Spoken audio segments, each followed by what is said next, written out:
See, these conspiracies, right, on YouTube, on social media, the conspiracy theorist, there's so many different levels, and I mean, it just really depends on what you believe with how far does the government go? How far? How many people can they get to be in on it? And I guess it's just in your heart to, it's like you want to believe that there's no way that many people could do something that's so evil and cover it up all at the same time. So it has to be real.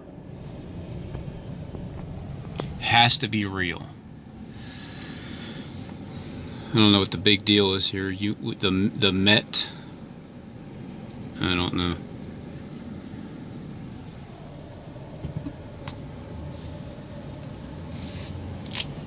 So they have a hard time believing that this is fake. Which is the purpose? Because some things are real. Most things are fake. But then, when do you draw the line as to how much is most?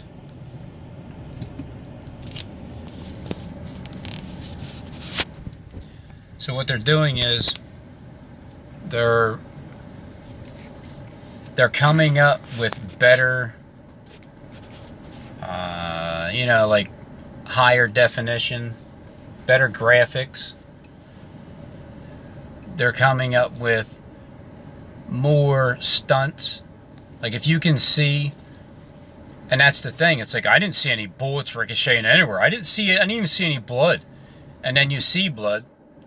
And then over all the time that those crisis actors purposely left those clues so you can know that it's not real. And then when the ones come up that they really want you to believe is real, that's when they start ramping it up with the better explanations that you can actually see with your own eyes this time. So when you see bullets ricocheting off the brick and you see like the dust coming from it, well, you know, that's going to make people believe it more, and that's what you're supposed to do, because we don't ever see that in Hollywood movies, do we? Hollywood has nothing to do with crisis actors, do they? Stephen James Sean, he doesn't know any of that.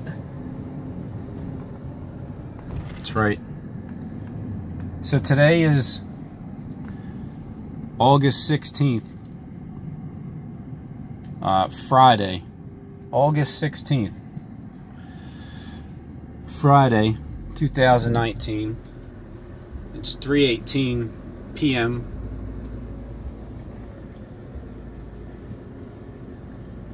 I'm gonna visit this place again.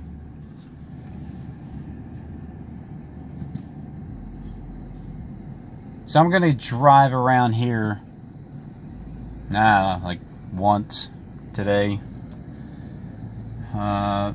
I think when I come back here tomorrow, I'll drive around once more.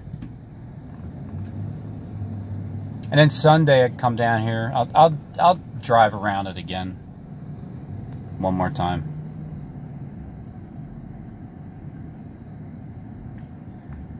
And then Monday, well, I don't know. I might drive around 7 times. It all depends on how the weather is.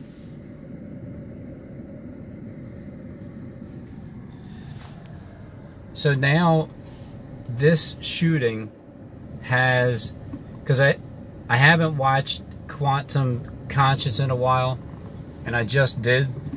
So he was, because he lives in Philly. So what he's saying is, this one is absolutely real, and most of the other ones are fake. He's saying that. However, it's because of those reasons, and that's why I feel like that's pretty significant to talk about, because here's a guy that is a conspiracy theorist, I mean, to the fullest, and is not dumb whatsoever. and he's convinced that this is real. So I did comment and let him know that I got footage. I was right there. Whether it matters or not, to some people it probably doesn't, but to me it absolutely does. Which brings me to my point of everything. I already know this is all fake. I can just leave it alone, leave it be, let you be blind. Everybody just, or whoever just doesn't want to understand it or believe it, you can stay that way. Whoever does, you can stay that way. My job is not finished if I don't keep letting people know and try to find the proof, because I already know, but I could just stop right now and just leave it at that. I know I'm not going to be fooled by any of this. But that's why it gets to a point where, well, you must not be doing it for yourself.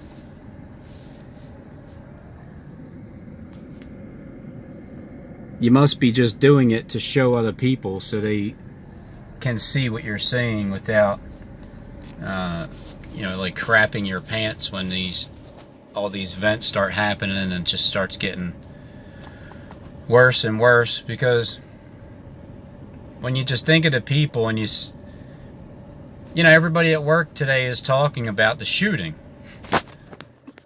I think only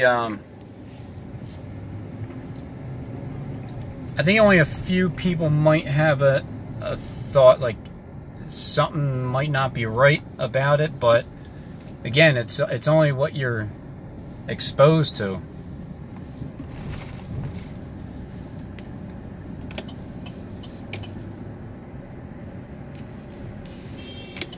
So when the one person at work has a scanner, and he heard the whole thing on the scanner, because of being a volunteer firefighter, and so he was talking to somebody, explaining how he heard the gunshots, and it was crazy because they were shooting upstairs, because of when I played that audio from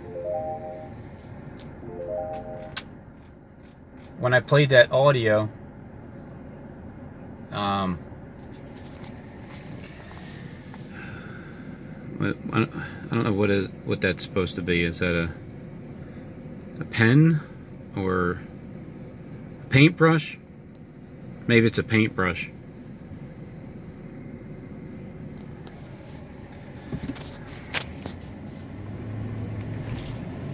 Anyway, what was I saying? I forget.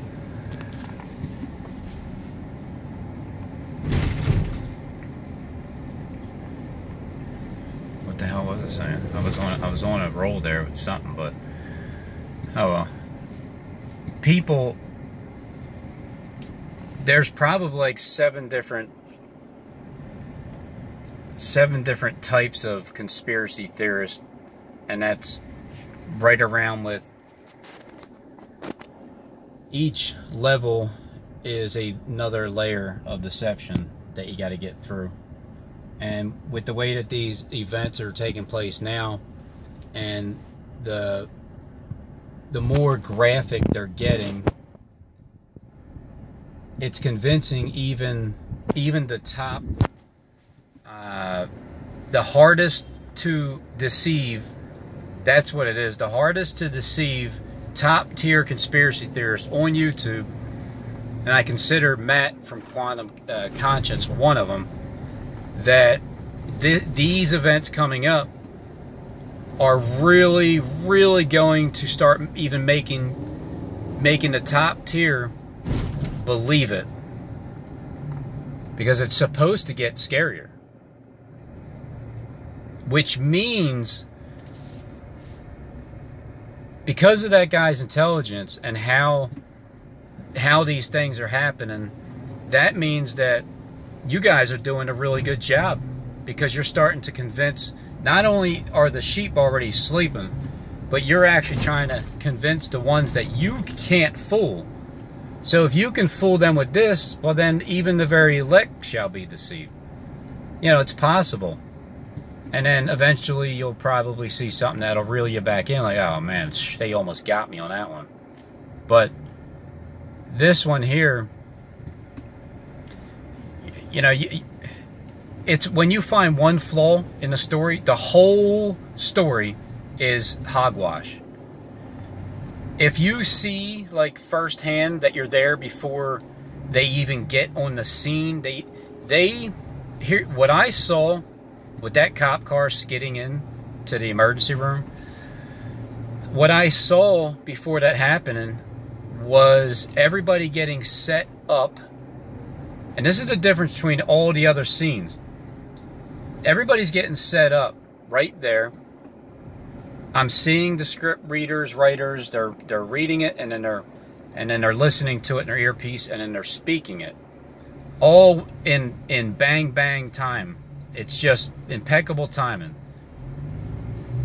So when you have all those scenarios set up, and within 2 minutes, the guy that's doing the interview, the guy that's reading his script in front of the camera, starts talking about the car that skid in and how it's some person, a family member or something. Well, I mean, do you literally get all that information that quick? And because your job is just to read the script as you have the earpiece, aren't you just supposed to stick with what they're telling you to read? Or do they change it up that fast? Like, they change it up that quickly. And yeah, I guess I'm giving the ones that have when you know, you'll find something, you can just twist anything. Steve is very good at that, at just taking something and twisting it to make it seem like it ain't even right. Or taking something, twisting it, make it seem it's perfectly correct. But it really is how you interpret it, because SJD gives you all the truth that you need to hear, and he also gives you all the lies that you need to hear. Whatever you believe is on you. He's just providing all of the one side and all of the other in words. He's saying them in words. But how are you interpreting, you know, sentence structure? It's about sentence structure and the words that are being spoken. What you know, most people will take it a certain way because that's like the first interpretation that you would always think. But when you think it through, it means basically the exact opposite of what it's saying. Most of the time. So that's how that works. Twisting things and making it seem the exact opposite of what it is, and being a master at it. So SJD is a master at doing that.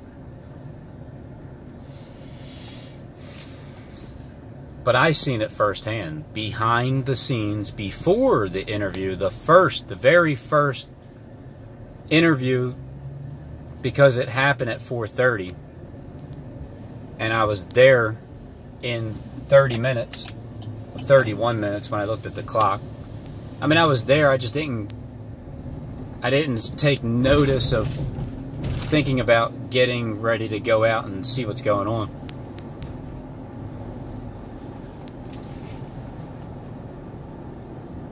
But the scene was,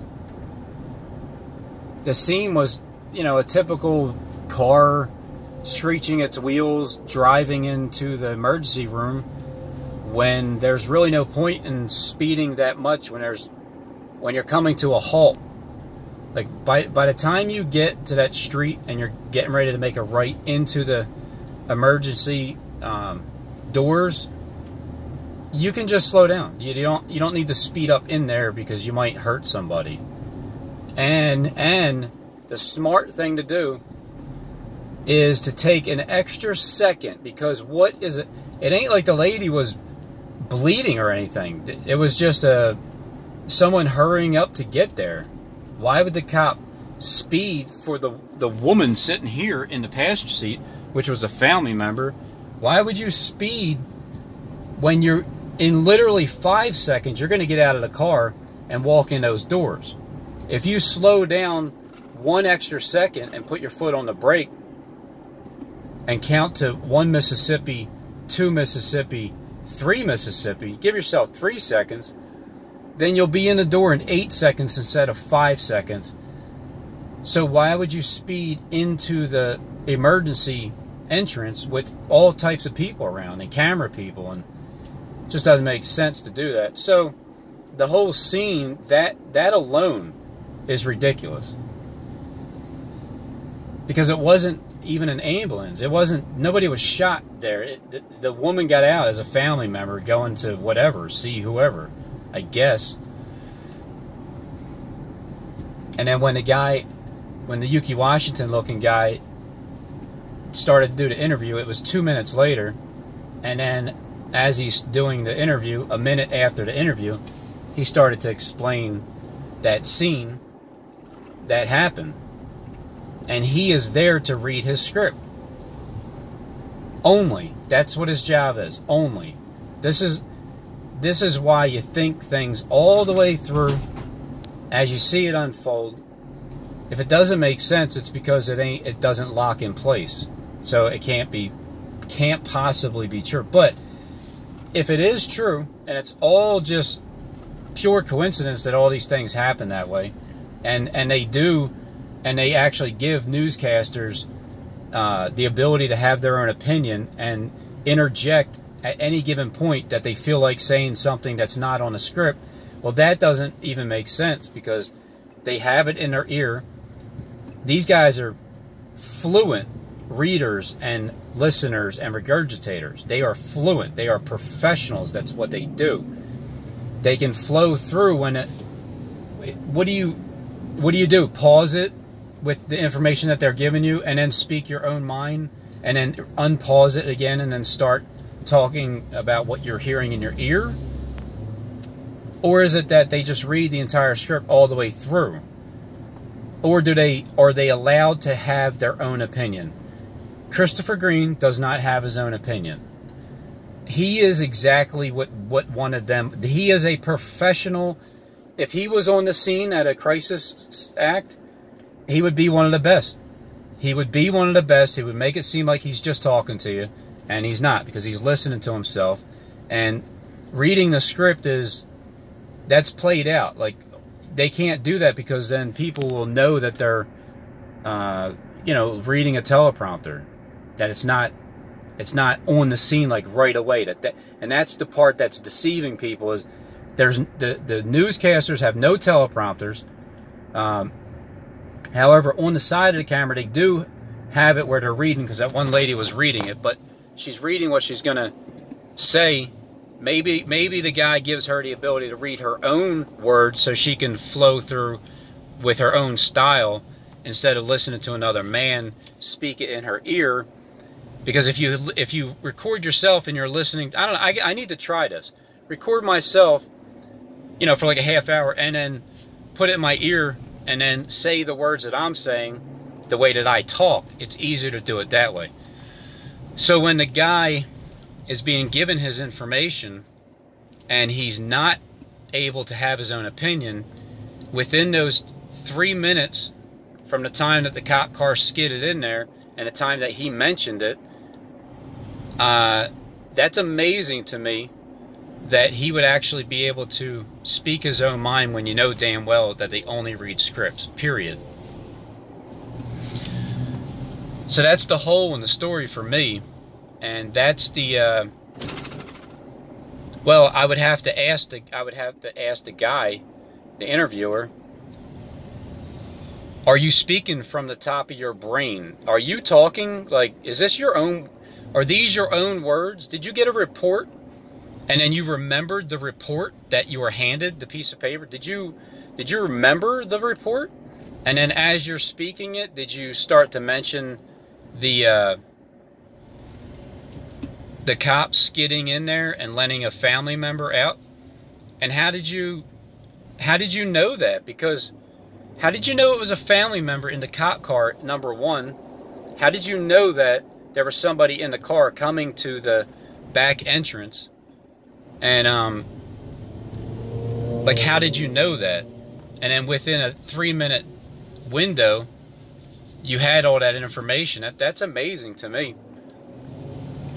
But when you're on the set and you're behind the scenes, and you're there before any interview was given, well, I'm speaking for myself, I was able to see it all unfold before the first person was being given an interview about what's going on with the update.